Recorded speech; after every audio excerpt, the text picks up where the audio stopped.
Europe 1, 16h, 18h. On marche sur la tête. Cyril Hanouna. Merci d'être avec nous sur Europe 1, 16h12. On est vendredi, bien entendu, on est en direct avec toute l'équipe. Et on va parler de cette affaire qui est arrivée à Gilles Kepel. Gilles Kepel, qu'on connaît bien entendu, politologue, spécialiste de l'islam et du monde arabe. Il sera avec nous dans un instant au téléphone. J'aimerais qu'on raconte cette affaire à nos auditeurs. Gauthier Lebray, qu'est-ce qui s'est passé? Alors, Gilles Kepel était l'invité justement de Sonia Mabrouk et donc d'Europe 1 et de CNews. Et on revenait sur, vous savez, ce qui s'est passé à Sciences Po, ces manifestations pro-palestiniennes où il y a eu des appels à l'intifada.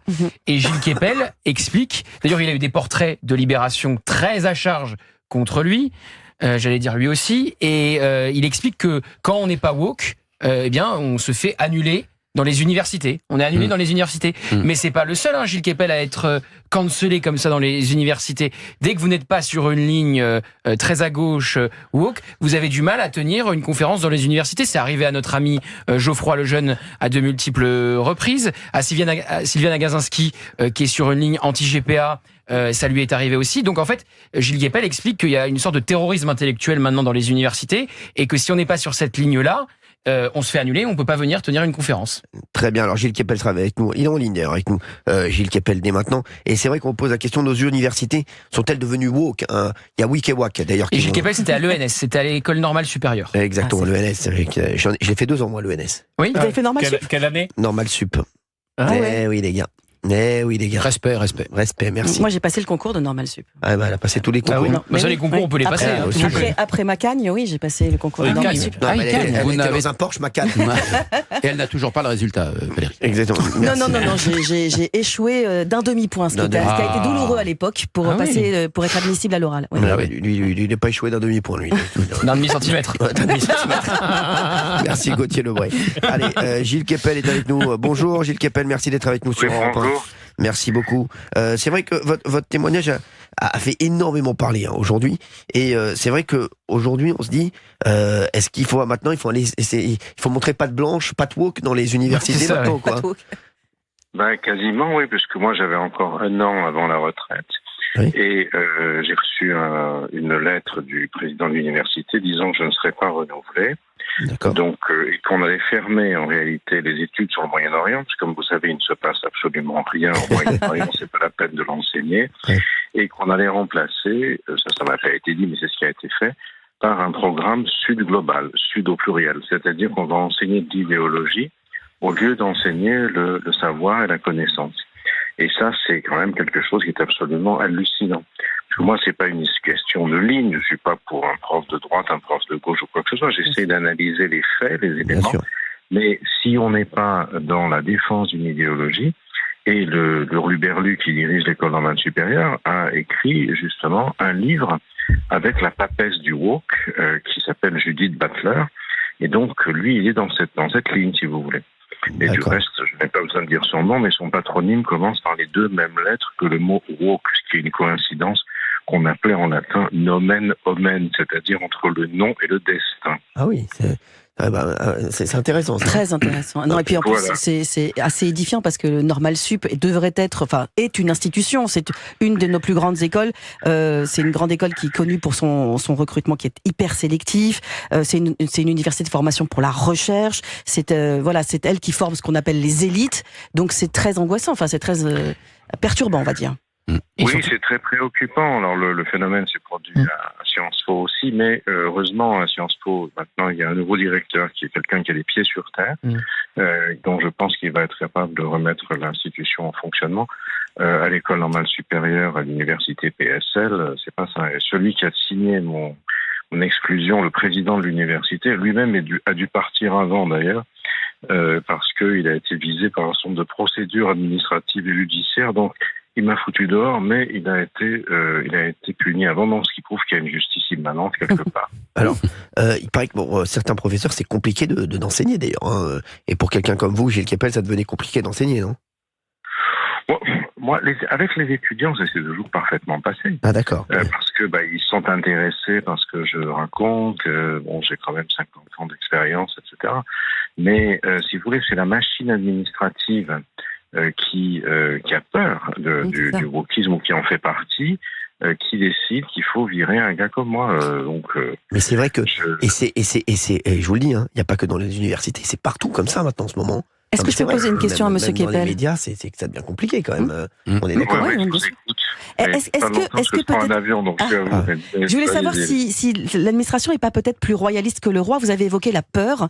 Est-ce que parfois, en fait, il recule avant même d'être touché ? Vous voyez ce que je veux dire ? Est-ce que il procède à votre éviction avant même qu'il y ait le début d'un commencement d'une bronca contre vous ?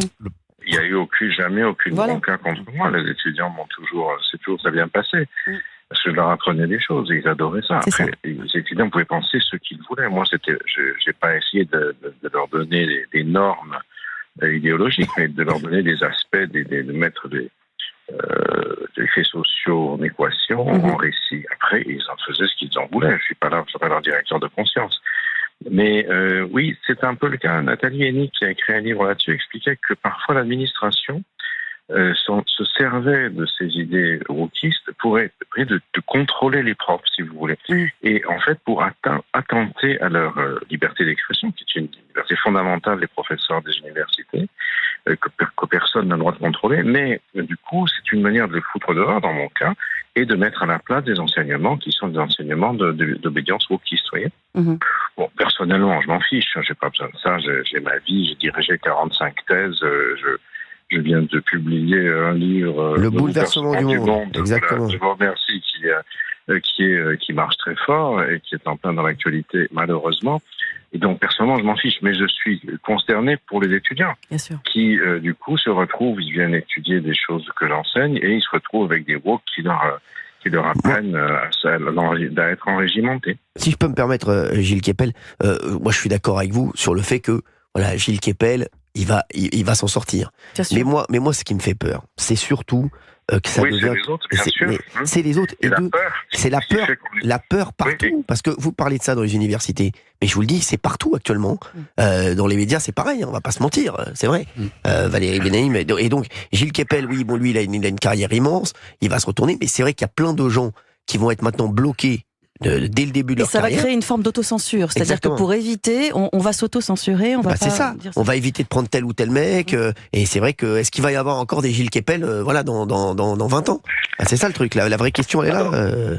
Je crois que oui, quand même. Enfin, je ne sais pas si c'est des Gilles Keppel, mais il y a une réaction. Il y a énormément de gens qui en ont marre, et je le vois autour de moi. Enfin, il y a beaucoup de gens qui considèrent que ça suffit comme ça. Et on voit déjà aux États-Unis que c'est en train de tomber parce que vous avez en fait le business qui s'est engagé là-dedans. C'est ça. Le business a soutenu le wokisme parce que le wokisme est une façon de couper la société en petits morceaux. Chacun est dans son narcissisme identitaire et du coup, vous mobilisez pas ensemble, si vous voulez, pour faire des grèves, etc. Il y a les couleurs, les préférences sexuelles, la taille, je ne sais trop quoi, et la race, la religion. Et du coup, vous êtes dans une situation où vous n'êtes pas mobilisé. Et le résultat, c'est qu'aujourd'hui, ça crée des effets pervers tels qu'aux États-Unis, un grand nombre de boîtes qui avaient pas mal soutenu les mouvements woke, etc., sont aujourd'hui en train de remiser tout ça. Alors, bon, comme nous, on est un peu en retard sur les États-Unis, ça va se passer un jour, mais si vous voulez, il y a aujourd'hui un consensus quand même assez important pour dire ras-le-bol. Merci Gilles Keppel, on vous laisse prendre votre avion et merci d'être intervenu sur Europe 1 dans Marche sur la tête. Merci beaucoup. Merci. On rappelle le livre, Le bouleversement du monde, l'après 7 octobre et des éditions Plomb de Gilles Keppel. Merci en tout cas d'avoir été avec nous. D'Artigol. Mais par ses travaux, par ses interventions, Gilles Keppel va continuer à nourrir le débat d'idées, le débat intellectuel sans aucun doute. Mais ce qui est dommage, c'est qu'il n'y ait plus... L'université, c'est un lieu normalement de friction. Au contraire, c'est là où il y a une ébullition des idées. On a connu sur notre génération. Ma génération, c'était le lieu du débat. Là, on confisque le débat. Le wokisme arrive des États-Unis. Oui. Ça a été importé, ça arrive des États-Unis. Donc là, on en a subi, j'ai envie de dire, les effets les plus durs au cours des dernières années. Mais je crois, en effet, il y a une réaction, il y a une riposte. On n'accepte pas les excès. Et peut-être que ce qui est en train de se passer aux États-Unis, Gilles Kepel termine Exactement. là-dessus, Oui. ça va commencer à se produire chez nous. C'est-à-dire, il va y avoir une redescente. Ça va dégriser un peu. Dégrisé. Dégrisé. Dégriser. Oui. Non mais oui, je crois. Gilles Gauthier Kepel parlait du nouveau patron de Sciences Po, Louis Vassy, qui est un Oui. proche de Stéphane Séjourné, et il disait qu'il espérait qu'il allait remettre Sciences Po sur la bonne voie. Force est de constater que c'est absolument pas le cas. Vous avez des manifestations où on fait des appels à l'intifada depuis plusieurs jours, où la direction donne un quart d'heure à ses élèves d'extrême gauche pour qu'ils puissent dans le hall de l'établissement mettre un boxon pas possible. Je rappelle quand même qu'il y a quelques mois, il y a une élève qui a été empêchée d'entrer dans un amphi, et on a entendu dans les couloirs devant cet amphi, ne laisse pas entrer cette sioniste. C'est comme ça que ça s'est passé, et c'est comme ça que ça se passe à Sciences Po. Et puis surtout, on nous disait que le nouveau ministre de l'enseignement supérieur, qui s'appelle Patrick Hetzel, était un anti-woke, très courageux, Il a réagi, à là, rebours total de Sylvie Retailleau. Il a fait un pauvre tweet, il n'est pas allé sur place, il n'a réagi qu'aujourd'hui. Donc franchement, c'est d'une mollesse et même une forme de lâcheté. C'est des étudiants. Mais laissez le temps au nouveau directeur de Sciences Po de s'installer. Il arrive. Laissez le temps, Si il a Gilles raison. Kepel nous Bah dit oui. c'est un profil Voilà, tout de qui suite, est faut relativiser. non mais il faut lui laisser le temps. D'Artigol a raison, laissez le temps, laissez le temps. Let the time. T'as vu des réactions, t'as vu des sanctions, les affiches. Il J'ai appris une arrive. chose. Il y a un étudiant de Sciences Po qui m'a écrit cette semaine, qui m'a dit un truc, et ça m'a été confirmé par la patronne de l'Uni à Sciences Po qu'on a reçue cette semaine. Vous savez que donc des affiches de Philippines ont été placardées à Sciences Po et qu'elles ont été arrachées. Vous savez pas qui la direction aimerait sanctionner? Pas ceux qui ont arraché les affiches, ceux qui ont filmé la scène. Non. Ceux qui ont filmé la scène. Incroyable. 2 élèves de Sciences Po m'ont dit ça cette semaine. Non, mais c'est Donc, incroyable. excuse-moi, il est là, le directeur, problème. Louis Vassy, donc tu peux le défendre si tu veux, mais visiblement, il est plus enclin à vouloir sanctionner ceux qui filment la Incroyable. scène que ceux qui ont arraché Non, les mais il faut affiches qu'il parte. à l'effigie de Il Philippines. faut qu'il parte. J'ai pas dit qu'il fallait qu'il parte. Bon. Un minimum de fermeté contre les élèves qui mettent le boxon du matin au soir, qui font des Pas appels du à matin l'intifada, au soir. qui mettent une espèce de terrorisme intellectuel dans les universités, tant et si bien que tout le Terrorisme, monde, c'est autre chose. tout le Je vais monde, vous dire, un terrorisme intellectuel. est-ce que vous pensez Terrorisme intellectuel. qu'un j'ai dit. élève de confession juive va diriger vers Sciences Po aujourd'hui? Jamais de Bien la sûr que non. Jamais de la vie. Bien sûr que non. Bah, Et je vais bien vous sûr. dire, un employeur, quand il reçoit un CV maintenant, Oui. avec Sciences Po Ah, mais dessus, oui, moi, je vous dis. il va Ah te oui. dire quoi dans sa tête? Ah oui, Il va ça te dire, termine. c'est peut-être un Il y a un zadiste. papier dans l'Express d'ailleurs qui raconte qu'aujourd'hui, certaines entreprises ne recrutent plus au sein de Exactement. Sciences Po. Bah bien Voilà. sûr, vous avez Ah vu oui. les images. C'est en train de déprécier Ouais, cette total. Sciences Po. L'institution. Plus personne ne va vouloir y aller. Bah, évidemment. Ça va être catastrophique pour eux. Non, mais c'est vrai que c'est les grands perdants, ça va être eux, là, au bout du bout. On va se retrouver dans un instant. Sur Europe 1, il y a beaucoup de gens qui veulent intervenir là-dessus. On va prendre pas mal d'auditeurs. 01 80 20 39 21. Et puis on va parler de la vidéosurveillance. Est-ce que vous voulez qu'il y ait des caméras partout? Non pas pour vous surveiller, mais moi je pense pour vous protéger. À tout de suite sur Europe 1. 16h, 18h, Cyril Hanouna sur Europe. Europe 1. 16h, 18h, On marche sur la tête. Cyril Hanouna. Et on parle de cette affaire à 16h32 sur Europe 1. Gilles Kepel, que vous connaissez tous bien entendu, qui a écrit un livre dernièrement, encore une fois, politologue et spécialiste de l'islam et du monde arabe. Son livre Le bouleversement du monde, l'après 7 octobre aux éditions Plomb, est disponible bien entendu. Il nous disait il y a un instant, Gauthier Lebray, qu'il avait été mis à l'écart d'une université. L'ENS. Exactement, parce L'école qu'il normale supérieure. parce qu'il n'était pas assez woke pour lui, et il pense que c'est pour ça. Vous parliez des médias à l'instant, Cyril, avec lui, en disant c'est pareil dans les médias, c'est de plus en plus dur, effectivement. Si on n'est pas sur cette ligne-là, cette ligne woke, je pense qu'il n'y a pas un endroit en ce moment qui est pire que l'université. Vraiment, le nombre d'universités, vous avez des débordements, ou si vous n'êtes pas sur la ligne et que ça se sait que vous êtes un étudiant de droite, mais vous vivez l'enfer. Ah ouais. Vous êtes ostracisé, vous êtes pointé Incroyable. du doigt. Dès qu'il y a une manifestation, ne serait-ce que de compassion avec Philippines, parce que j'ai cité Sciences Po tout à l'heure avec les affiches qui ont été arrachées, mais c'est pas la seule université à Grenoble, ça a été la même chose. Et pourquoi elles ont été arrachées ces affiches? Parce que il était mis un fait, c'était purement factuel, qu'elle a été tuée par quelqu'un qui est sous OQTF. Donc dès que vous prononcez le mot OQTF, vous êtes xénophobe. Donc il y a une forme de terrorisme intellectuel. Et encore une fois, je suis désolé, effectivement, il y a eu un communiqué aujourd'hui du ministre de l'Enseignement supérieur pour le 7 octobre qui aura lieu lundi et pour dire au recteur, attention, tout débordement doit être signalé et empêché en amont. Mais on n'a pas quelqu'un d'assez ferme dans ce ministère. On pensait que c'était terminé le laxisme avec Sylvie Retailleau. Bah, visiblement, ça continue. On a Judas en ligne. Bonjour Judas. Bonjour. Merci d'être avec nous. Vous avez 28 Bonjour ans. l'équipe, comment ça va? Ça va Bonjour. très bien. Merci d'être avec nous sur Europe 1. Vous étiez à Paris-Dauphine, vous? Exactement. Puis Paris 4. Paris. Comment ça va Cyril? Bah, très bien, Judas. Merci d'être avec nous. Alors, comment ça se passait pour vous à l'université? C'est la catastrophe. Non, sans rigoler. Pourquoi catastrophe? Non, mais je suis honnête. Voilà, c'est la catastrophe, c'est fini. C'est-à-dire, racontez-moi. Si on est juif, c'est fini. Quoi, en université, On quoi est juif. Si on est juif, si on est de droite, c'est terminé. Ah, vraiment? Désolé, hein. Non, Je dis ça à la radio, mais c'est la réalité. C'est fini. Pourquoi, Voilà. Judas, vous avez pas pu, vous avez subi des pressions, vous êtes, Alors moi, personnellement, je me suis fait discret. d'accord. Donc ça va. Si jamais vous affichez vos opinions politiques, que vous soyez, on va dire, pro-israélien, ou que vous soyez de droite, que vous ayez un point de vue différent des autres sur l'immigration, ou quelque sujet que ce soit d'ailleurs, et que vous êtes en contradiction avec l'idée wokiste et l'idée humaniste, c'est terminé pour vous. Ça veut dire que vous êtes dans une catégorie, on vous met dans une case, et ça y est, on vous parle plus, on veut plus vous donner les cours, on vous met à l'écart pendant les TD, c'est fini.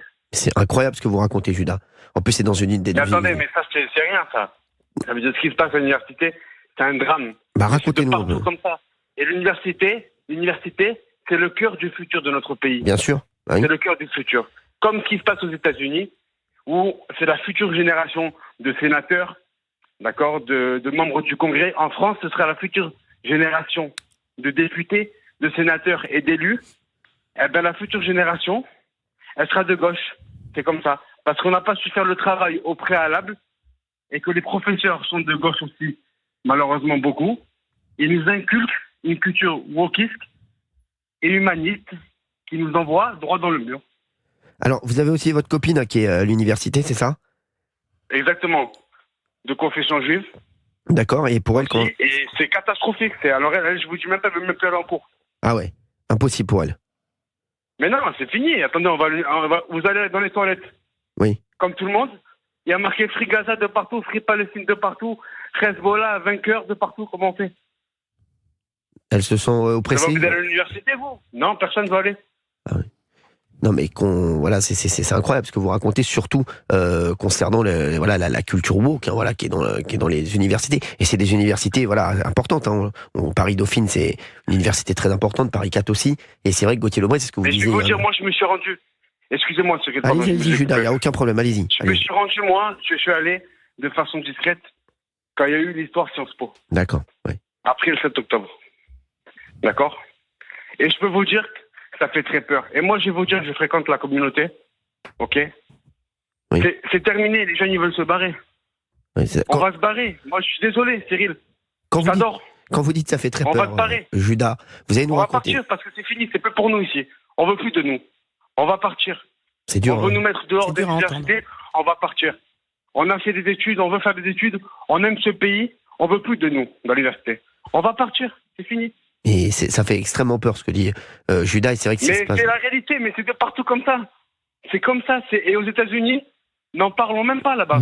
Bien sûr, c'est vrai. Là-bas, c'est le chaos. Les Juifs, ils ne veulent plus aller à l'université.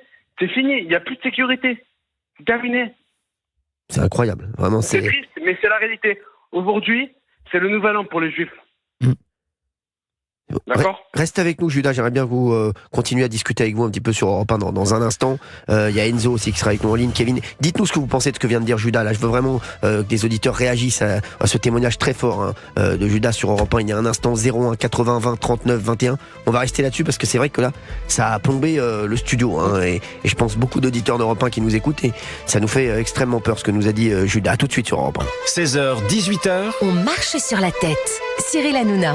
16h40, c'est Europe 1. Et si vous nous rejoignez sur Europe 1, vraiment, si vous avez entendu il y a un instant le témoignage de Judas, ce jeune étudiant qui était avec nous sur l'antenne et qui est d'ailleurs encore avec nous, vous avez dû vous dire, c'est pas possible. Est-ce que c'est de ma France? Est-ce que c'est de la France qu'on parle actuellement? Et c'est vrai que même les chroniqueurs autour de la table étaient bouche bée, étaient abasourdis par le témoignage de Judas, qui est extrêmement sincère dans ce qu'il nous dit. J'aimerais bien que vous réagissiez. 01 80 20 39 21. On est parti avec Gilles Kepel. En fait, on parlait avec Gilles Kepel il y a un instant de cette décision de le mettre de côté dans une université parce que pour lui, il n'était pas assez woke et que les universités sont de plus en plus woke. comme l'a dit Judas, notre auditeur, il y a un instant, les universitaires, c'est peut-être la France de demain, hein, certainement.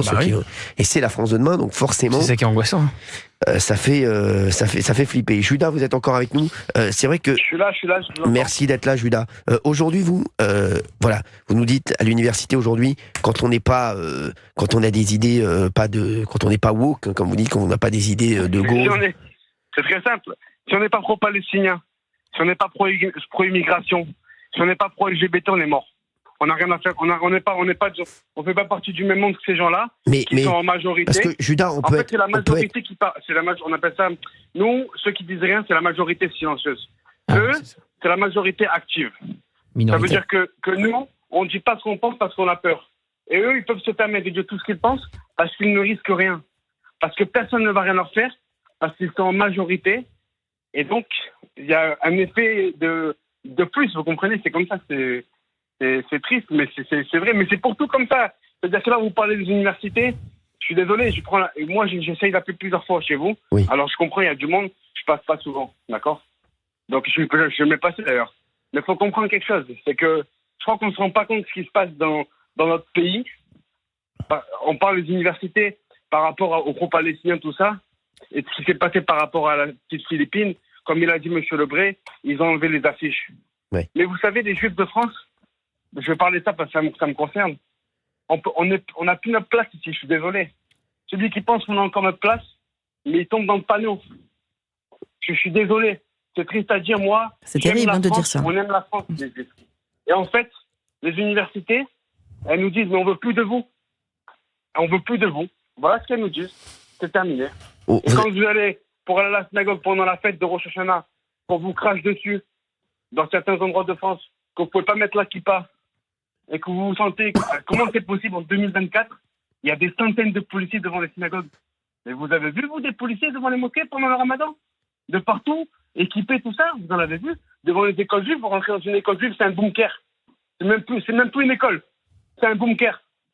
Même les ambassades du monde ne sont pas comme ça. Mais on a vu ça où? Judas, qui vraiment, je voulais, même d'Artigol, je sais que vous êtes vraiment abasourdi par ce que dit Judas, et c'est vrai que on a du mal à se dire, à le contredire sur certains points. Non, désolé. C'est pour ça que nous écoutons très attentivement. Il faut bien dire que la présence des Juifs en France est constitutive de l'identité même de notre République, de ce qu'est la France. Donc ça, il faut rien lâcher là-dessus. Il y a beaucoup, moi, en effet, de contacts, de copains que j'ai qui posent la question, est-ce qu'on reste ou pas? C'est vrai, ce qui vient d'être dit. À mon époque, dans les années universitaires, on avait un combat idéologique, politique, c'était très vif, c'était rugueux, mais il n'y avait pas l'antisémitisme. Voilà, c'est ça la vraie différence. Tout à fait. Et donc, moi, je pense encore que c'est pas foutu. Je pense encore que notre pays est en capacité. Regardez la réaction de notre pays après le 7 octobre. J'ai souvenir de Gilles William Gonadel sur un plateau qui disait notre pays tient bon. Je pense que c'est vrai. Attendez. D'Artigol, Olivier d'Artigol. La société, je dis. Oui, non, mais moi je vais vous dire un truc. Moi, Judas, il est au cœur du dispositif. Il va à l'université, il voit ce qui se passe, il voit ce qu'ils vont. Je ne le conteste pas. Oui, donc non. Je vous parle de la société. Oui, mais non, mais c'est un plateau télé. Excusez-moi, ça n'a rien à voir avec la société. Non, c'était un témoignage de William qui disait notre société tient bon. Et je pense qu'il faut faire la différence entre notre société, ce qu'on est capable de faire tous ensemble, et des minorités actives qui, sur le terrain de l'antisémitisme, il faut combattre. Oui, Judas, je le crois encore. Judas voudrait agir. Mais comment vous voulez que les Juifs de France ils continuent à être intégrés dans notre pays quand les gens ils ont voté pour le nouveau Front Populaire? Vous m'expliquez? Mais parce qu'il ne faut pas que vous mélangiez. Il faut pas que vous mélangiez certains de la France insoumise qui, en effet, honte à eux, vont sur le terrain de l'antisémitisme et l'ensemble de la gauche française alors, moi, qui n'est pas sur ça. Je vais défendre Judas 2 petites secondes là-dessus. Mais moi, je vais vous dire quelque chose. Attendez, Judas, parce que je vais dire un truc à Olivier d'Artigol. Moi, je suis désolé, Olivier d'Artigol. En faisant cette alliance avec la France insoumise, le Parti socialiste, et quand je pense même à des François Hollande, etc., dans leur tête, ça veut dire que l'antisémitisme est résiduel. Et comme c'est ce qu'ils ont dit, si. C'est une variable ajustable. Si. Ça veut dire que c'est pas tellement important. On va se mettre avec un parti qui a énormément de propos antisémites, qui fait énormément d'actes antisémites, mais c'est pas grave. Vous savez quoi? Ça passe. Voilà. Mais en revanche, ils disent que le RN, de l'autre côté, pour eux, alors ils sont racistes. Mais alors élargis, Cyril. Non, mais les macronistes qui ont fait le Front Républicain, mais le nouveau Front Populaire, tu peux pareil, dire on ça. est d'accord. La moitié du groupe LR qui a été élu avec le Front Républicain, on peut dire ça. C'est exactement pareil, Gauthier Lebray. Alors, non, alors. Si. Ça fait pas. Tous ceux-là ne sont pas antisémites. Non, c'est pas ce qu'on a dit. C'est pas ce qu'on a dit. C'est pas ce que dit Cyril. Cyril dit, ils ont fait front commun en disant, vous savez quoi, le problème, la question juive n'est pas une question importante. On verra plus tard dans un second temps. D'abord, ce qui est plus important, c'est de battre le RN. Et puis, la question des citoyens de confession juive français, ça on verra plus tard. C'est une variable ajustable. On verra après. Exactement. Oui, c'est vrai. Ce que ça veut dire, c'est que la question de l'antisémitisme et les propos tenus par la France insoumise depuis le 7 octobre, ça devrait être une ligne rouge. On devrait se dire, ce n'est plus possible d'aller faire une alliance avec des gens qui ont dit que l'antisémitisme était résiduel, avec des gens qui ont... Alors, moi je vais vous dire, mettez-vous de l'autre côté. Imaginons un Jordan Bardella, un Tanguy, Philippe Tanguy, une Marine Le Pen, un Sébastien Chenu dire non, le racisme c'est résiduel. Vraiment, moi je suis pas d'accord. Voilà, ou bien dire des phrases qu'a pu dire le nouveau Front Populaire, la LFI. Ou avoir le discours de Jean-Marie Le Pen aujourd'hui, que Marine Le Pen a exclu. Jean-Marie Le Pen, le discours aujourd'hui, c'est éliminatoire direct. Mais même Éric Ciotti, qui va s'allier avec le Rassemblement National, vous avez vu ce qu'il a pris d'un point de vue médiatique. Est-ce qu'il y a eu les mêmes condamnations morales contre l'alliance du nouveau Front Populaire des mêmes médias? Oui, non. Non.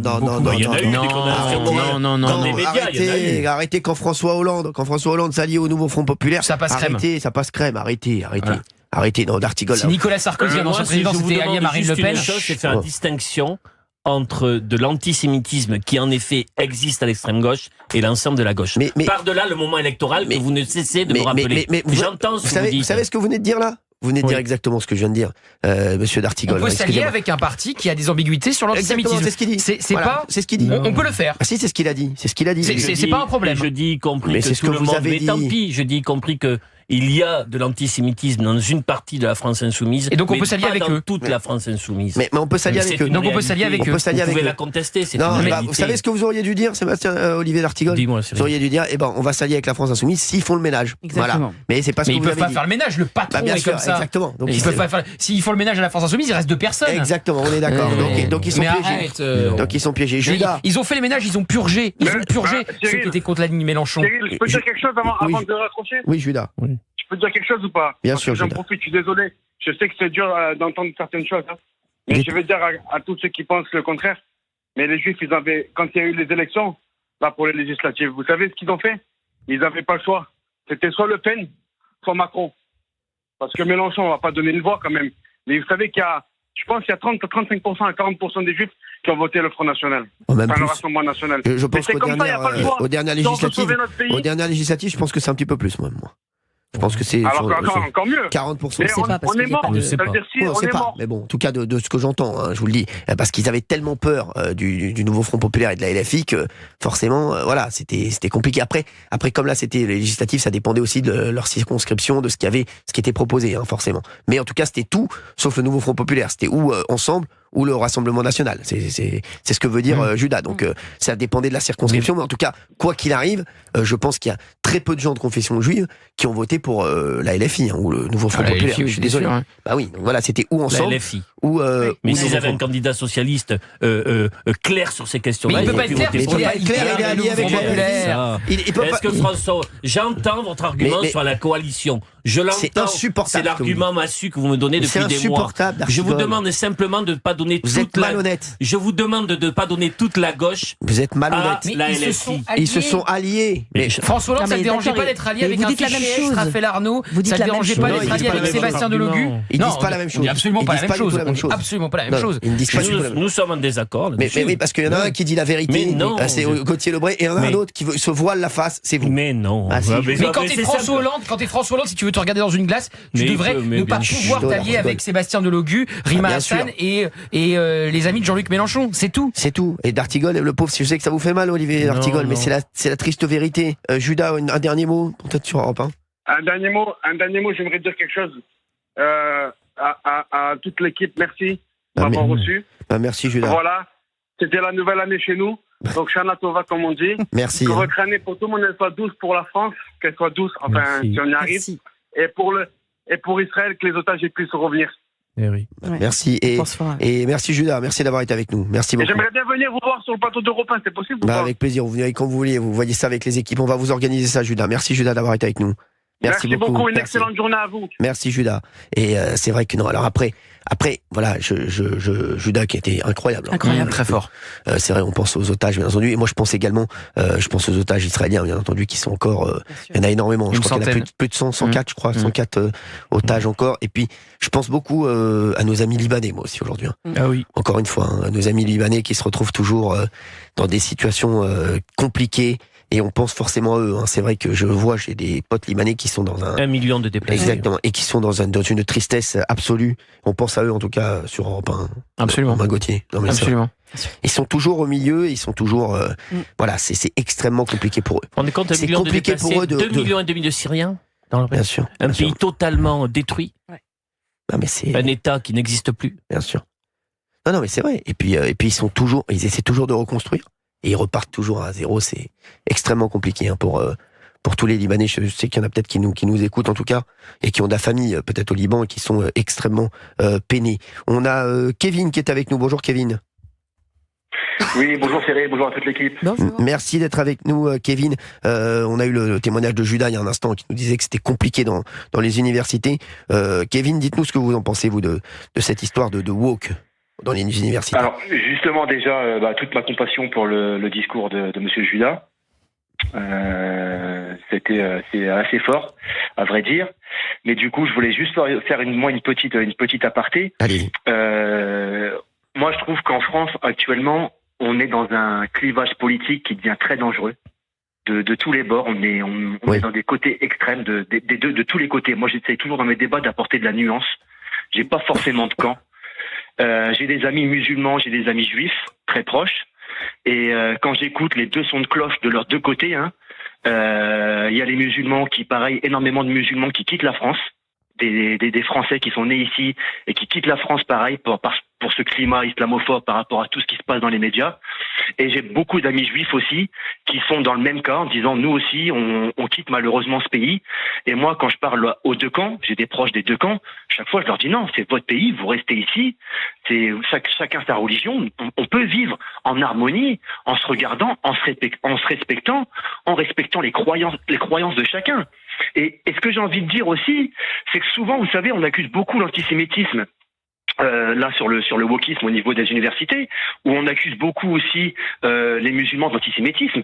Mais moi j'ai vraiment envie de rappeler aussi que avant à l'affaire Dreyfus, il n'y avait pas de musulmans, il n'y avait pas de wok. Exactement. L'affaire Dreyfus c'était déjà à l'époque une affaire antisémite. Exactement. Je suis d'accord. Donc à ce moment-là, il n'y avait pas de musulmans. Kevin, Cyril, Kevin, vous restez avec nous sur Europe 1. Vous restez avec nous sur Europe 1, Kevin. On va vous reprendre dans un instant. C'est intéressant ce que dit Kevin. Super. Vous restez avec nous sur Europe 1. Vous nous appelez 01 80 20 39 21 tout de suite. Europe 1, 16h, 18h. On marche sur la tête. Cyril Hanouna. Merci d'être avec nous. 17h03, on est en direct. C'est la dernière heure de la semaine. On marche sur la tête. On reviendra bien entendu lundi à 16h. Mais pour le moment, il y a énormément d'auditeurs qui nous appellent au 01 80 20 39 21. Vous voulez réagir? Et c'est vrai qu'on est parti de Gilles Kepel, politologue et spécialiste de l'islam, qui a été mis à l'écart d'une université. Parce qu'il pense qu'il n'était pas assez woke. Alors, il y a énormément d'auditeurs qui nous appellent. Il y a Kevin, notamment, qui était avec nous il y a un instant. Kevin de Rambouillet. Et pour lui, la situation n'est pas si grave parce qu'on avait eu Judas juste avant, qui nous avait dit que la situation était catastrophique. Kevin a plus d'espoir. Hein. Merci, Kevin, d'être encore avec nous sur Europe 1. Oui, pas de souci. Oui. Donc, donc j'avais mon préambule sur le discours de Monsieur Judas. Oui. Donc je m'étais arrêté. Je vous disais sur l'affaire Dreyfus. On a également par exemple un monsieur Éric Zemmour qui réhabilite Pétain. Donc tout ça, je pense que bien sûr que ça installe un climat antisémite dans cette société. Éric Zemmour est antisémite. Ainsi qu'islamophobe des deux côtés. Oui. Éric Zemmour est antisémite selon vous? Eh ben, je sais pas s'il est antisémite, mais en tout cas, ce qui est sûr, Monsieur Lebré, c'est qu'il réhabilite Pétain. Il dit que Pétain a sauvé les Juifs français. Donc pour moi, moi, en tant que citoyen français, c'était une erreur historique. Ça m'a heurté. Oui. Ça m'a heurté. Gauthier. Moi, quand on voit un Monsieur Éric Zemmour qui réhabilite Pétain, moi, excusez-moi, dans ma chair, j'étais heurté.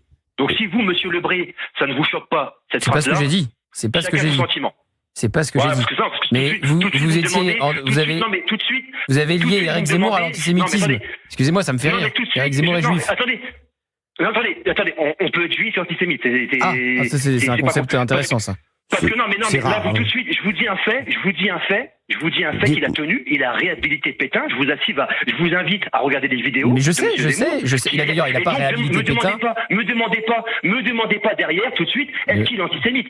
Vous liez Éric Zemmour au contexte d'antisémitisme. C'est intéressant. Kevin. Il a réhabilité Pétain. Kevin. C'est la phrase. Donc maintenant, vérifiez les sources, vous verrez. J'ai pas dit que vous disiez une erreur. J'ai dit que vous avez lié Éric Zemmour au contexte d'antisémitisme actuellement en France. C'est intéressant. Vous préférez citer Éric Zemmour que Jean-Luc Mélenchon, c'est intéressant. Monsieur Lebré, moi je oui, monsieur Lebré, Kevin, allez-y. Si monsieur Mélenchon demain réhabilite Pétain, vous aurez quel discours? Si monsieur Mélenchon et sur monsieur Mélenchon qui dit que l'antisémitisme est résiduel. Répondez pas par une question. Alors, vous allez pas me mettre à l'envers. Kevin, attendez, Kevin, moi. Il est très colère. Moi, très énervé. Kevin, personnellement. Non, parce que j'aime pas je dis un fait et vous me demandez tout de suite. C'est comme si j'accuse Éric Zemmour d'antisémitisme. S'il vous plaît, moi, Kevin, personnellement, Kevin, c'est pas la peine de changer votre voix, je vous ai reconnu, vous êtes Gilles Verdez. Oui, c'est moi, Thierry, chaque fois c'est moi, Thierry. Alors, non mais. J'ai mal à ma France. Et Cyril, j'aime les squatteurs. Il est bien. Il est incroyable, Kevin. Donc, c'est lui, peut-être. Gauthier, est-ce que vous pouvez répondre à Kevin? C'est pas mes amis. Voilà. J'arrête. Je ne parlais absolument pas des propos que vous avez rappelés, qui sont vrais d'Éric Zemmour sur Pétain. Je pointais que quand vous faisiez le contexte d'antisémitisme de Dreyfus, de l'affaire Dreyfus à aujourd'hui, le premier exemple que vous prenez, c'est Éric Zemmour qui réhabilite Pétain. Mettre Éric Zemmour, le rendre responsable Éric Zemmour du contexte antisémite, de la hausse des actes antisémites aujourd'hui. Je n'ai pas dit ça. Si, vous l'avez lié, vous l'avez mis dedans. C'est pour ça que je vous ai posé la question. C'est pour ça que vous m'avez dit que les juifs antisémites, ça existait. Oui. Je n'avais pas terminé. Attendez, parce que je n'avais pas terminé mon propos. Alors allez-y, Kevin.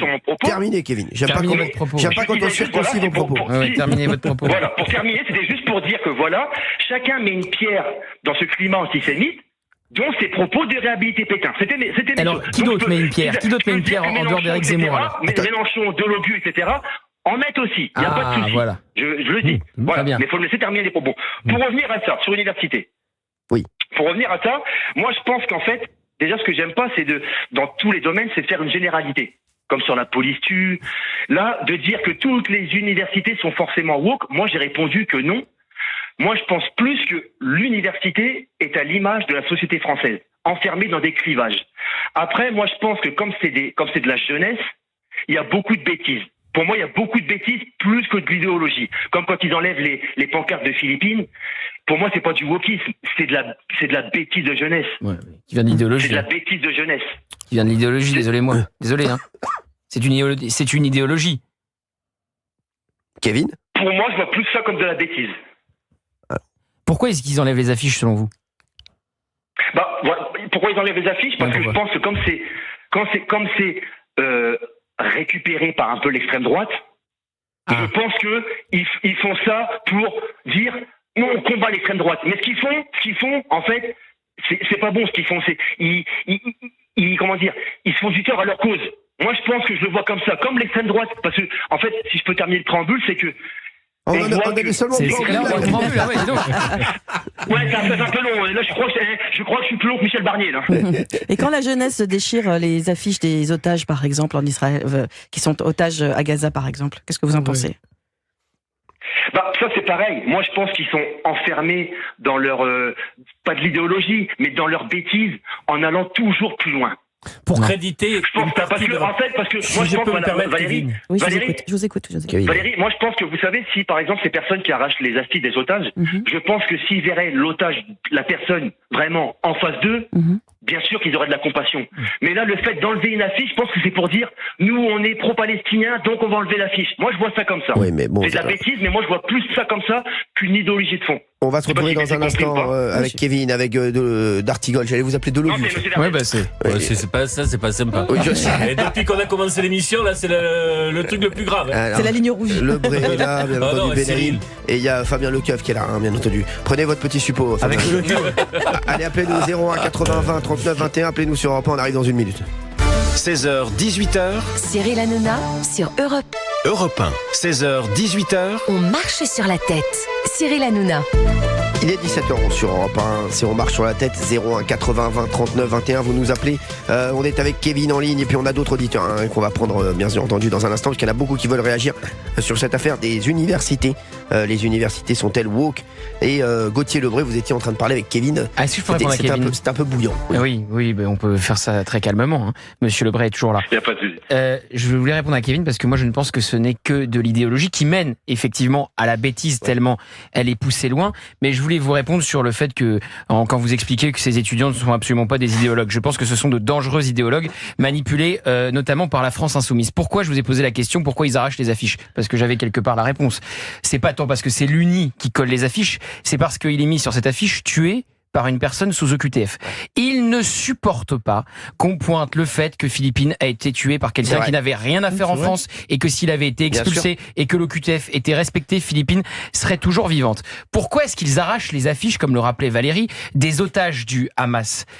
Parce que effectivement, ils sont prêts en palestinien, mais parce que sur ces affiches, vous avez des juifs et vous avez des israéliens. Ils sont à la fois antisémites et antisionistes. Ils se cachent derrière l'antisionisme pour dire non, on n'est pas antisémite, mais quand vous creusez un peu plus, ils scandent quoi dans les rues? Quel slogan ils scandent? From the river to the sea. De la rivière à la mer, du Jourdain à la mer Méditerranée. Ce qui signifie rien de moins que les juifs à la mer. Donc moi je ne pense qu'il n'y a que de l'idéologie derrière tout cela. De l'idéologie d'extrême gauche, de l'idéologie alimentée, manipulée par la France insoumise. Et d'ailleurs, Jean-Luc Mélenchon ne s'y trompe pas. Qu'est-ce qu'il dit quand il est filmé à son insu? Il dit les classes populaires, les classes ouvrières, on n'en a plus rien à faire, c'est plus pour nous. François Ruffin est parti sur ce point-là justement. Il dit il faut aller capter les jeunes et les quartiers. Donc la jeunesse, on voit, c'est un terreau pour la France insoumise, c'est un terreau pour Jean-Luc Mélenchon et il compte bien en profiter. Gauthier Lebray fait allusion bien entendu à cet extrait qui était ressorti dans Jean-Luc Mélenchon. Il pensait qu'il était en off. C'était en manifestation il y a quelques semaines, filmé par Quotidien. Exactement, voilà. Olivier d'Artigol, vous étiez d'accord avec Gauthier Lebray sur ce qu'il a dit? Oui, sur le fait que le problème soit que l'OQTF, c'est une réalité. J'ai pas nié le réel, c'est une réalité. Mais c'est quand même fou, Olivier d'Artigol, excusez-moi. C'est quand même fou. Mais c'est vos amis. Mais arrêtez avec ça. Non, vous me faites pas non, me faites pas ça, Cyril, parce que je suis détesté par eux. Non, c'est vrai. Oui. Donc je suis d'une gauche qui est véritablement détestée. C'est d'une gauche par ceux qui disent aujourd'hui qu'il n'y a pas de problème d'OQTF. Il y a ce qu'on appelle les gauches irréconciliables. C'est une gauche qu'on aime. C'est une gauche que j'aime. Mais quand Kevin, sauf quand il y a des élections. On a compris. Oui, c'est bon. Quand Kevin dit qu'il souhaite la nuance, c'est bien. Quand il dit que toutes les universités ne sont pas woke, c'est réel. Quand l'université de Pau et des Pays de l'Adour, je veux dire, on n'a aucun problème. Et il y a par ailleurs des problèmes dans d'autres universités. Par contre, je voudrais vous dire une chose, Kevin, c'est que on peut absolument défendre la cause palestinienne, qui est une cause noble, avec une solution à 2 États, et dans le même temps, aller coller les affiches pour les otages. Bravo. On devrait pouvoir faire les deux. Bravo. Mais beaucoup veulent faire les deux. On doit faire les deux. Oui. Je suis d'accord avec vous. Sans crainte. On doit faire les deux. Mais le problème, c'est toujours le même, c'est que la force centrale aujourd'hui à gauche et au Parlement est la France insoumise. Oui, on doit faire les deux. Mais pourquoi est-ce que le PS ne fait pas les deux? Pourquoi est-ce que les écologistes ne font pas les deux? Parce qu'ils sont occupés à s'allier avec les ce qui s'est passé avec Karine Ouaram là à Saint-Ouen, le rassemblement qu'il y a, ce qui s'est passé en Occitanie autour de Carole Delga, ce qui va se passer avec ce week-end avec Glusman ou ailleurs, les tweets de Fabien Roussel, vous pensez que c'est frappé de wokisme et d'antisémitisme, tout ça? Non. Non mais d'accord, là tu viens de me citer notamment Carole Delga. Alors Carole Delga, elle a été très décevante au moment des législatives parce qu'elle s'est toujours opposée à la France Insoumise et à la NUPES à l'époque, et puis dès qu'il y a eu le nouveau Front Populaire, elle s'est rangée derrière le NFP. Bon. Allez, c'est bon, là, on parlait de gens qu'on connaît pas là, merci. Non mais Glucksmann on peut en parler, on le connaît si vous voulez, Glucksmann. On le connaît plus, merci. Qui a fait toute une campagne contre Jean-Luc Mélenchon et pareil qui a adoubé le nouveau Front Populaire. On reste là, c'est fini alors. C'est fini. Vous êtes un analyste politique, vous savez très bien que c'est pas fini. Allez, merci Que la social-démocratie est en train de se reconstruire. Stop les deux là, stop, c'est insupportable. Vous êtes dans vos trucs là, on comprend rien, vous n'êtes pas populaire. Merci, Kevin est avec nous, merci Kevin d'avoir été avec nous. C'est fini. Oui, Cyril, merci à vous. Et comme tu as pu constater, j'en ai des choses à dire. Avec grand plaisir, Kevin. T'es toujours le bienvenu, Kevin, sur les antennes d'Europe 1. Merci. Justement, j'allais dire, tu sais, moi je suis gardien d'immeuble et c'est une profession qu'on entend très rarement. Et j'ai coutume de dire que, tu sais, le métier de gardien, on est un thermomètre de la société. Exactement. Et souvent, on est peu évoqué. Donc, si un jour tu as une place sur un plateau ou quoi, j'ai des choses à dire, je suis là. Et si tu peux me mettre en face de Géraldine Mayonnaise. Avec plaisir. Avec plaisir. Mayonnaise. Avec plaisir, Kevin. Merci, Kevin, d'avoir été avec nous. Et on va s'organiser ça, mon Kevin. Je te fais de gros bisous. En attendant, tu m'appelles sur Europe 1. 16-18 heures. Il n'y a pas de souci. Cyril, c'est Gilles Verdet, c'était une blague, c'est Gilles. Il est bon. Merci, Kevin. On a Nathalie. Allez, bisous à tout le monde, bon courage à tout le monde. Merci, je vous fais de gros bisous, Kevin. On a Nathalie en ligne avec nous de Bretagne. Bonjour, Nathalie. Bonjour. Nathalie, c'est le retour. On s'est déjà eu, non, Nathalie? Alors oui, moi, je voulais un petit peu parler, toujours sur le même thème. Vous êtes enseignante, il faut le dire. Exactement. Oui. Pardon? Vous êtes enseignante, je voulais le préciser. Oui, voilà, je suis enseignante en CM1, CM2, dans une petite école où on est 3 collègues, et je vois par rapport à beaucoup d'enseignants dans le public, que je tiens à le préciser, beaucoup d'enseignants qui sont dans le public et qui sont considérés comme pro-palestiniens, et c'est vrai que c'est le cas. Moi, dans mon école, on n'est pas du tout comme ça. Mes 2 collègues et moi, on est vraiment, on a beaucoup d'empathie pour le peuple juif qui souffre énormément et pour ce qui s'est passé le 7 octobre, etc. En revanche, on a des élèves et des parents d'élèves, musulmans, faut le dire, c'est malheureux, qui eux se disent pro-palestiniens. Moi, j'ai un élève de CM1 l'an dernier qui me disait, de toute façon, moi je bois pas de Coca-Cola parce que ce sont, alors je dis parce qu'il y a trop de sucre. Et il me dit non, pas du tout. En fin de compte, c'est parce que c'est les Américains qui vendent le Coca-Cola, puis ils aident les Juifs, et puis moi je suis pro-palestinien. Incroyable. Alors, à 9 ans, entendre ça, évidemment, vous savez bien que c'est pas lui qui l'a inventé, c'est ce qu'il entend à la maison. Et malheureusement, je trouve que on est dans une société où on peut plus dire ce qu'on pense, parce que si je dis ce que je pense, c'est pour ça que c'est pas mon prénom, Nathalie. Et puis j'ai pas dit que je dis que je venais de Bretagne, mais je viens pas de Bretagne. Mais voilà, c'est juste parce que je ne veux pas être reconnue, parce que je crains un peu pour moi, quoi. Parce que si je disais réellement ce que je pense à certaines personnes, je serais plus en sécurité. Vous dites c'est clair. Et quand on parle du supérieur, eh bien en fin de compte, les problèmes commencent déjà à l'école élémentaire. Oui. Et malheureusement, il y a des parents d'élèves avec qui vous avez des soucis? Non, pas encore. Mais disons qu'il faut vraiment toujours ménager la chèvre et le chou. C'est très complexe. Il faut vraiment faire très attention dans notre façon de nous exprimer, dans les choses à dire. C'est compliqué. Par exemple, je vais vous donner juste un exemple. Alors ça n'a rien à voir avec les parents d'élèves, mais avant, avec mes élèves, on avait une petite récré de 10 minutes, et on regardait Arte Journal Junior, qui était très adapté pour les enfants. Ils adoraient.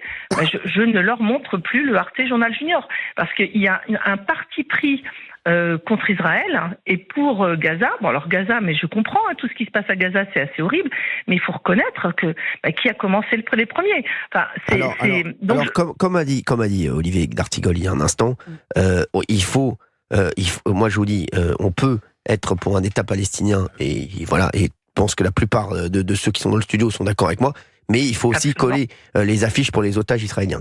Moi, c'est ça qui me... Absolument. Il n'y a pas de poids de mesure. Enfin, voilà. C'est ça. Je peux vous reprendre son expression, Nathalie, parce qu'elle m'a choqué.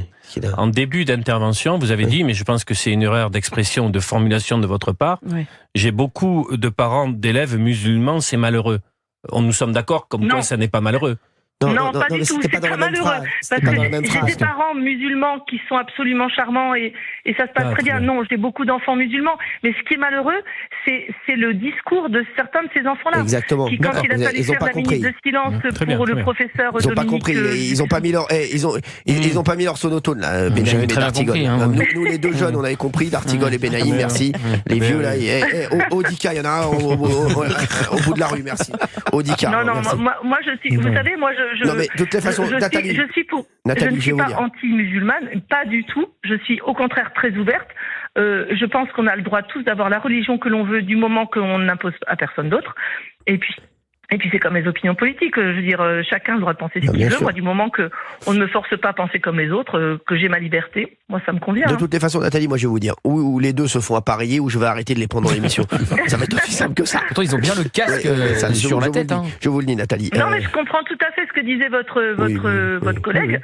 Oui, en effet, ça aurait pu être choquant, sinon. Oui, c'est pas vraiment un collègue. Oui, bon, c'est pas grave, votre invité. Bon, même, je sais pas qui c'est, moi, vous savez. Il est là. Je ne le connais pas.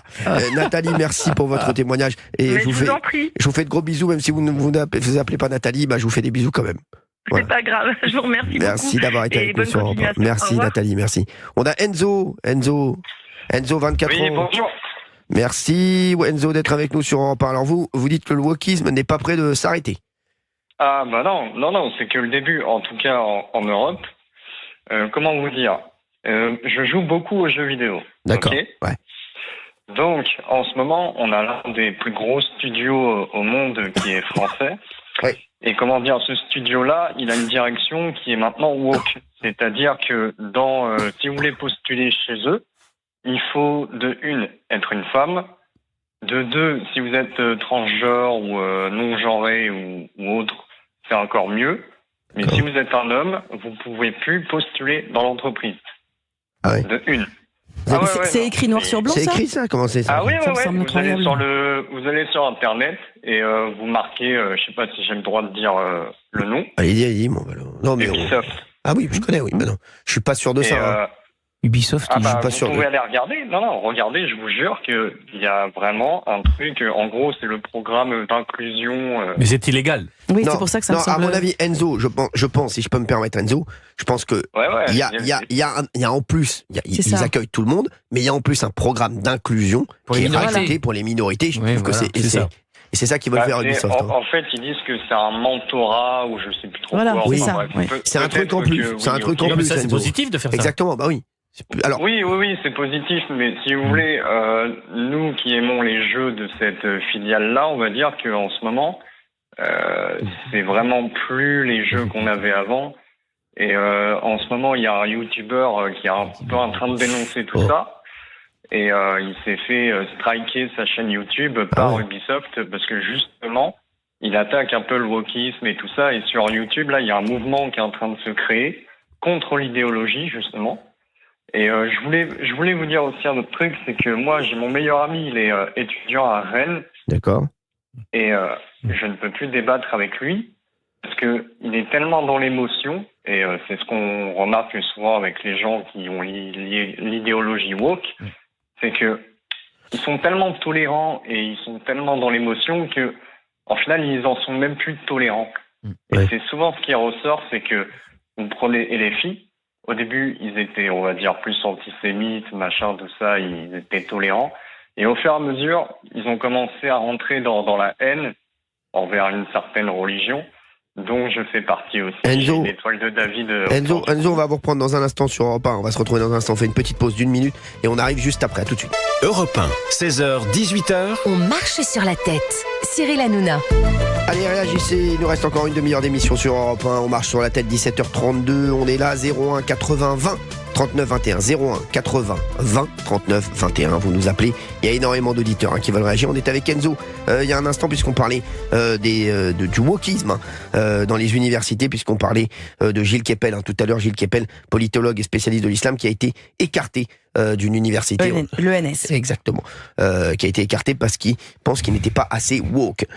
Enzo est avec nous en ligne. Alors Enzo, sur Ubisoft, là, j'ai quand même regardé pendant la pause. Vous avez regardé, ouais. Bah oui, je suis quand même un petit peu professionnel. Alors pour Ubisoft, je lis ce qu'il disait, parce que Enzo nous disait que voilà, ils avaient fait appel, ils voulaient de l'inclusion avec des femmes. Mais alors, il dit juste que placer la diversité et l'inclusion au cœur de tout ce que nous entreprenons, c'est offrir un environnement qui favorise le développement des employés, créer des communautés ouvertes d'esprit et propices aux interactions entre joueurs. C'est aussi développer des jeux aussi divers que notre monde réel. Ça, c'est plutôt positif. Voilà, exactement, ces objectifs. Non. Pourquoi Expliquez-nous. Parce que si vous voulez, là, il y a une grosse polémique avec le Japon en ce moment actuellement. C'est-à-dire qu'ils essaient de sortir un jeu, là, ils voulaient le sortir en novembre, ils l'ont repoussé dans 3 mois, là, en février. Parce que ça se passe au Japon féodal. Et ils ont fait plein d'erreurs. Ils ont mis un samouraï qui est noir. Et c'est pas le fait qu'il soit noir qui est dérangeant pour les Japonais, c'est qu'ils disent qu'il est factuellement, historiquement réel. Après. Oui, Enzo, après, c'est vrai que là, c'est assez technique parce que c'est vrai que nous, voilà, là vous avez perdu Olivier d'Artigol. Il est parti, il est reparti. Ouais, il est reparti à la fête de Dubaï. Non, mais dans le fond de ma pensée, ce que je voulais dire, c'est que le wokisme, c'est dangereux dans le sens où on peut déboulonner des statuts, on peut canceller des gens qui sont très intelligents. Et on est d'accord. Ouais. Et c'est l'anticulture, quoi. On essaye de tout couper, il n'y a plus de débat, parce que si vous n'êtes pas d'accord, on vous laisse pas parler. C'est un danger, je trouve. Et LFI, avant, ils n'avaient pas trop ce plan-là. Non, mais c'est vrai. Mais moi, je vais vous dire, moi, je m'entendais très bien avec la LFI. Ils venaient régulièrement sur le plateau, j'ai pas honte de le dire. Je m'entendais, et je le dis même ici, je m'entendais très bien avec Jean-Luc Mélenchon. Mais il a fait une première émission chez vous. Mais non, on s'entendait très bien, Jean-Luc Mélenchon et moi. Quelle année ? Sachez-le, on parlait des heures ensemble avant l'émission, pendant l'émission et pendant les pubs, on était, Ribénaïm pouvait vous le dire, on était bras dessus, bras dessous. Tout à fait. C'est pas lui qui fait une première émission politique avec vous ? Bien sûr, c'est lui, bien sûr que c'est lui. C'est lui. Non. On s'enlaçait pendant les pubs en train de discuter tous les deux comme non, mais je vous jure, c'est vrai. Et puis même, j'étais très pote avec Raquel Garrido. C'est 2017. Je sais plus, 2017 ou un truc comme ça. Donc voilà, donc c'est vrai que moi et c'est ça aussi qui est mal perçu, c'est que moi je vais vous dire, moi je ne juge jamais les électeurs. Chacun vote pour qui il veut, parce que nous on ne peut pas se mettre à la place des électeurs. Je suis désolé, quelqu'un qui vote pour la France insoumise, moi je ne lui jette pas la pierre. C'est qu'il a ses raisons et c'est qu'il pense que peut-être la France insoumise va faire qu'il va avoir une vie meilleure. Et peut-être que avec plaisir. S'il pense que c'est la bonne solution, je ne donnerai, je dirais, je n'insulterai jamais les électeurs d'un tel ou un tel, puisque même moi, je le dis, la France insoumise, à un moment, je le dis, il y a 4-5 ans, Valérie Benaïm me disait, je l'ai défendé énormément. Oui, je me souviens. Je le dis, je le dis. Et c'est vrai, mais c'est vrai. Et j'avais aucun problème avec eux. Bien au contraire. Donc, voyez ou pas. Mais c'est vrai que là, il y a eu un virage qui est assez. Il y a des prises de position qui vous ont heurté. Voilà, exactement. Mais Jean-Luc Mélenchon n'est plus le même homme. Exactement. Les déclarations de Jean-Luc Mélenchon qui ont une dizaine d'années sont quasiment à mourir de rire, tellement c'est l'opposé de l'homme qu'on a aujourd'hui. Moi, je vais vous dire, Olivier d'Artigol. La stratégie a changé. Moi, à l'époque, il y a 4-5 ans, combien de fois on m'a traité d'islamo-gauchiste ? Tout à fait. Et on disait, il roule pour la LFI. On vous a reproché les femmes voilées sur le plateau, on vous a reproché... Donc ça prouve bien qu'ils disent n'importe quoi, puisque voilà, on passe d'un extrême à l'autre. Mais ils ont réussi à être davantage rejetés que Marine Le Pen. Oui, exactement. Et c'est fou. Après, on m'a dit aussi que je roulais pour Emmanuel Macron, moi aussi. Parce que j'avais, mais vous avez roulé pour tout le monde. J'ai roulé pour tout le monde, moi. Le seul truc, c'est que je ne roule jamais, je suis en vélo. Voilà, merci. Enzo, merci d'avoir été avec nous sur Europe 1. Est-ce que je peux rajouter un petit truc ? Bien sûr. Bien sûr. Juste vous dire que pour moi, Jean-Luc Mélenchon, en fait, c'est un masque qu'il a sur le visage. La politique, c'est du théâtre. Et lui, il n'a pas tellement changé d'avant, je pense, dans le fond. Et faut faire attention parce que il est en train le wokisme, c'est à la mode chez les jeunes en ce moment et il surfe là-dessus. Il veut récupérer le plus de gens possible et il joue avec ça. Il joue réellement avec ça. Donc faut faire c'est ce que dit Gilles Vernet quand il dit c'est de la politique. Merci Enzo d'avoir été avec nous sur Europe 1. Merci beaucoup Enzo. Merci Enzo, merci. On aura Mathéo dans un instant, on aura Guy et Ludovic. Vous continuez à nous appeler 01 80 20 39 21. Vous faisiez la moue, l'article. La question se pose, est-ce que c'est purement du cynisme et du calcul électoraliste ou c'est des convictions? Il a basculé. Il a basculé son vous conviction. prenez une demi-feuille et vous l'écrivez. On se retrouve dans un instant. À tout de suite. Europe 1, 16h, 18h. On marche sur la tête. Cyril Hanouna. 17h39, on est en direct sur Europe 1, bien entendu c'est vendredi, on est là jusqu'à 18h et puis on vous retrouvera après lundi sur Europe 1 de 16h à 18h, vous savez que c'est votre rendez-vous, on marche sur la tête. On a parlé, on parle depuis le début, depuis maintenant près d'une heure, du wokisme dans les universités. C'est vrai que ça devient, parce que en fait c'est pas que dans les universités, l'université est quand même le reflet de la société souvent, et ce que disait tout à l'heure un auditeur, je crois que c'était Kevin, qui disait oui c'est parce qu'on les entend plus, mais ils sont pas majoritaire. Majorité silencieuse. Oui. Exactement. Non, ils sont une minorité silencieuse. Les wokistes. Oui. Si. Ils sont une minorité bruyante. Voilà, c'est ça. Exactement. Voilà, on est d'accord.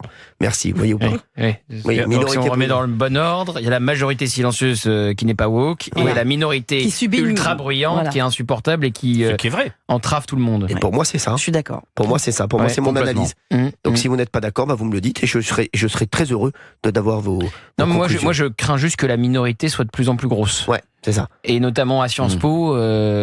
J'ai l'impression que cette minorité grandit de jour en jour. Elle reste minoritaire, mais elle grossit. Et moi, j'ai envie de croire ce que nous a dit Gilles Kepel en début d'émission, où Gilles Kepel disait il y a un retour de balancier qui arrive des États-Unis, ça va mettre du temps à venir, mais il arrive, et la pondération va arriver, et on le sent un peu. Moi, combien j'ai d'auditeurs, de téléspectateurs qui m'arrêtent dans la rue, qui me disent merci Cyril, merci aux équipes, merci à Gauthier Lebray également, on me dit très souvent. Ah oui? Oui, très souvent. De plus en plus? De plus en plus. Arrêtez de le flatter, vous voyez pas. De plus en plus, on me dit merci à Gauthier Lebray qui est formidable. Regardez-le, il rosit comme un enfant là. Non, pas du tout, il rosit pas du tout. Pourquoi vous voulez interrompre ce moment de tendresse? C'est insupportable. Oui. C'est insupportable. Mathéo est avec nous. Mathéo, 22 ans. Bonjour Mathéo. Bonjour. Alors Mathéo, il est d'accord un petit peu avec ce que je disais, puisqu'il dit ça touche tout en fait. Ce wokisme est un petit peu partout maintenant. C'est ça, exactement. Merci Mathéo. Non, mais je voulais réagir plus particulièrement moi sur l'effet du wokisme, mais sur les réseaux sociaux. Ouais. Parce qu'on trouve, on parle pas assez des réseaux sociaux, on parle de la politique et des autres choses qui se passent sur la télé, mais en fin de compte, les jeunes, et surtout en université, nous on est sur les réseaux, sur TikTok, sur Instagram, etc. Et c'est là-dessus que c'est gangréné, et c'est là-dessus où on voit beaucoup de choses, et en fin de compte, comme vous dites, pour moi c'est une minorité, mais c'est une minorité bruyante, comme les filles un peu, ou comme, le RN c'est pas la même chose, mais comme les filles en fin de compte qui sont pas tant que ça, mais ils monopolisent la place dans le placement politique et partout, et en fait on a l'impression qu'ils sont forts, alors qu'en fin de compte, sur la base électorale, ils sont pas si puissants que ça. Oui, ils saturent l'espace médiatique. Pour moi, le wokisme, c'est un peu préparé. On entend beaucoup parler. En ce moment, je trouve dans les médias, on en parle de plus en plus, alors qu'avant, je pense que ça devait exister, mais on n'en parlait pas tant que ça. Et ça prend une place sur les réseaux sociaux, et je pense que ça manipule justement des personnes qui n'ont pas forcément encore un avis politique et qui sont pas trop politisées. Et justement, on les a pas avec ça. Parce que les jeunes, et de plus en plus tôt, je pense dans l'émission, vous en avez déjà parlé, que les psys sont des réseaux, etc., alors que normalement, ils ne devraient pas. Et en fait, ils se construisent en voyant des vidéos comme ça, alors que, en fait, non. Je veux dire, c'est pas comme ça que ça marche. Et eux, ils se mettent cette idée de wokisme parce qu'ils s'attachent à ça, alors que c'est pas forcément la bonne idée et la bonne solution. Alors, c'est vrai que sur les réseaux sociaux, vraiment, le wokisme est très très présent. Je suis assez d'accord, et c'est vrai qu'ils sont extrêmement important et extrêmement bruyant sur les réseaux sociaux, Gauthier Lebray. Oui, mais moi je pense pas que ça existait avant et qu'on l'avait pas découvert.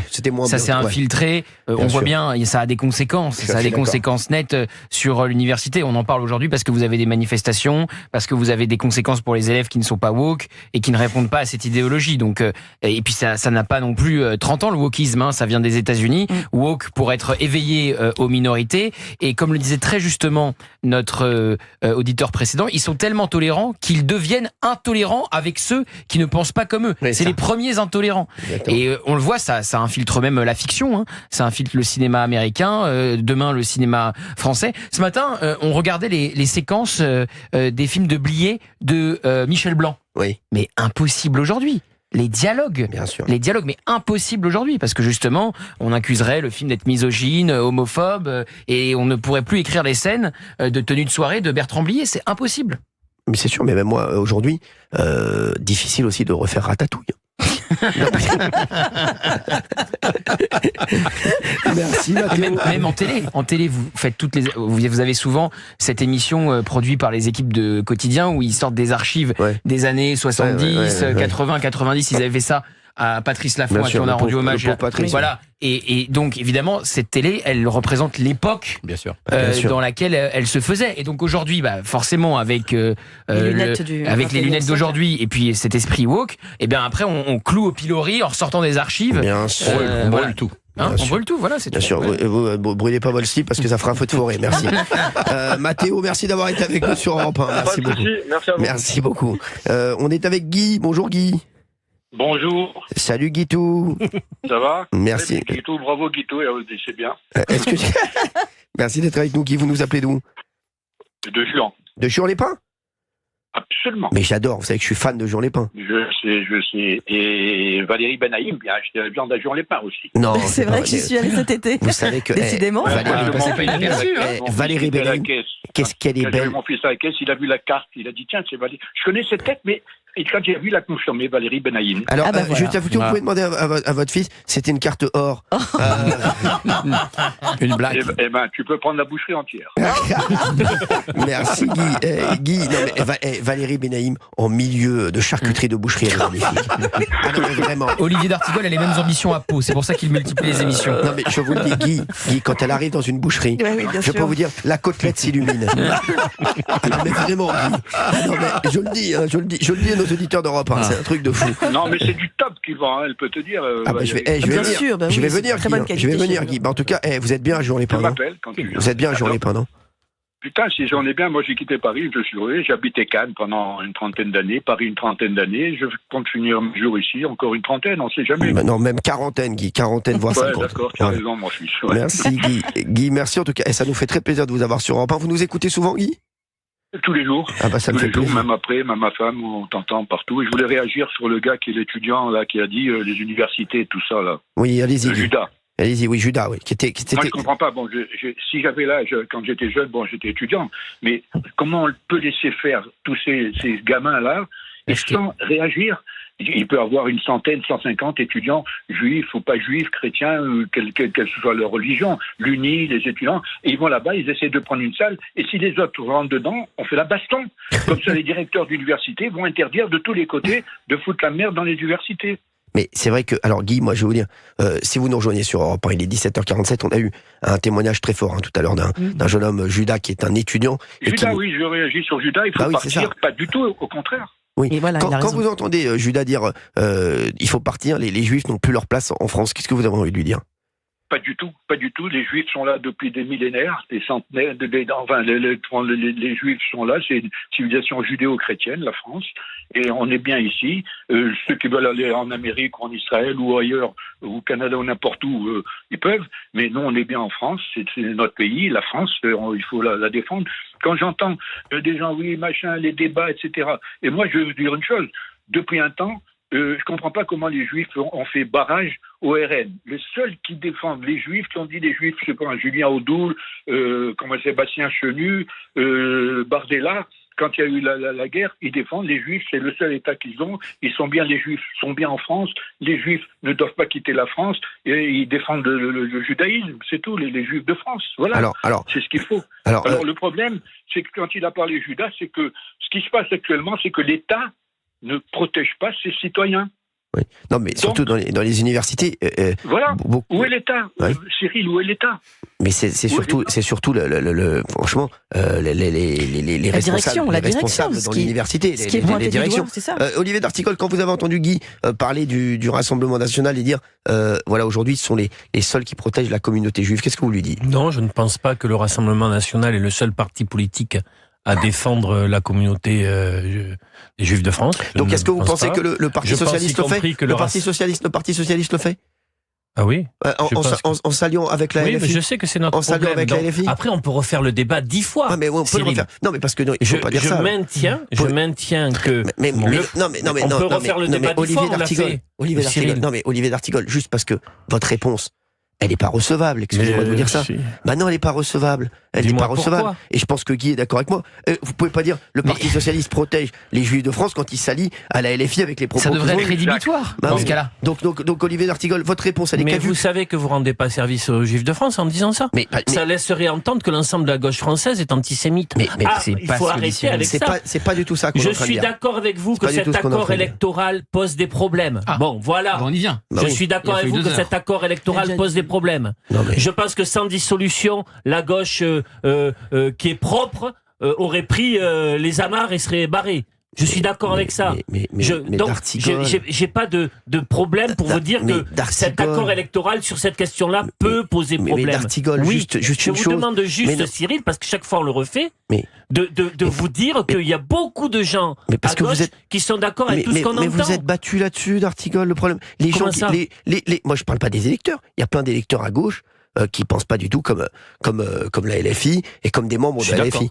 Mais Olivier d'Artigol, quand vous parlez du Parti Socialiste, le Parti Socialiste là-dessus, ils sont éliminés, puisqu'ils se sont alliés avec la LFI, ce qui veut dire que pour le Parti Socialiste, être élu est plus important que d'être contre Cyril, que la lutte contre l'antisémitisme. Si le Parti Socialiste est éliminé, ce sera aux électeurs de le dire dans les prochaines échéances. Mais je dis pas ça, je dis sur ce point-là. Vous avez compris ou pas? D'accord. Sur mais ce par exemple, sujet-là. Karim Bouarham, on en fait Karim quoi? Bouarham, je l'adore, moi. On en fait quoi? Il est éliminé? Non, Karim Bouarham, alors je vais vous dire. Mais première exception. Karim Bouarham, il critique la France Insoumise. Il critique la France Insoumise. Oui, bien sûr. Karim Bouarham, c'est le premier à dire que la France Insoumise, ils sont nombreux à les critiquer. Oui, mais Karim Bouarham, on l'entend plus que les autres. Heureusement qu'il est là. Heureusement qu'il est là. Fabien Roussel, il a dit des choses fortes aussi. Guy, intervenir. Guy, allez-y, Guy. Parce que tout est en fonction des événements. Tout est en fonction des événements. Moi, je votais, on a voté à l'époque, quand on est arrivé en France, tout ça, bon, il y avait De Gaulle, etc. Après, bon, on a grandi, etc. Moi, j'ai voté Chirac. Après, quand il y a eu Mitterrand, on avait Mitterrand de tas. Après, on a voté Mitterrand, au deuxième tour de Mitterrand, deuxième septennat. Après, bon, Sarkozy, tout ça. On a été Macron. Macron nous a déçus à fond. Macron, qui, lui, quand l'armée israélienne a tué tout ce qui ont fait l'attentat du Drakkar, au lieu de les féliciter, il a dit Israël, il faut arrêter, stopper. Mais c'est quoi? Sur Nasrallah. Oui, sur Nasrallah. C'est quoi? Juste Guy, parce qu'il nous reste une minute. Qu'est-ce que vous dites à Olivier d'Artigol quand il dit... Olivier d'Artigol qui pense toujours à l'envers de ce que la France pense. Voilà. D'accord. Allez, bon week-end. Bon week-end, Olivier d'Artigol. Sur ce, je rentre. Bon week-end d'Apo, d'Artigol. Merci Guy d'avoir été avec nous. Merci Guy, à bientôt. Bon, rappelle-moi quand tu veux. Guy, je passe à la boucherie. Je vous fais de gros bisous, Guy. Elle va passer, elle va venir peut-être pour Noël. Elle va venir, oui, Benaïm sera là pour Noël. Elle sera en mère Noël dans la boucherie en train d'acheter du salami. Merci Guy d'avoir été avec nous. Merci, je vous fais de gros bisous, Guy. Et je vais vous dire, petite, juste 10 secondes. Karim Bouamran. Excellent, Karim Bouamran. Karim Bouamran. Il est invité, je crois, ce soir sur Europe 1. On l'adore. Mais vous voulez que je vous dise, Karim Bouamran, oui, ça c'est le PS qu'on aime. Je le dis. Et voilà, moi, on sait jamais où je suis. PS, truc, on sait pas. Mais en tout cas, c'est le PS qu'on aime, Karim Bouamran. Je le dis. Merci d'avoir été avec nous tous. On se retrouve lundi. Merci à tous les auditeurs d'avoir participé à cette émission. On se retrouve lundi, 16h. Et tout de suite, c'est Thierry Cabane sur CNews et Europe 1 pour Punchline. Salut à tous.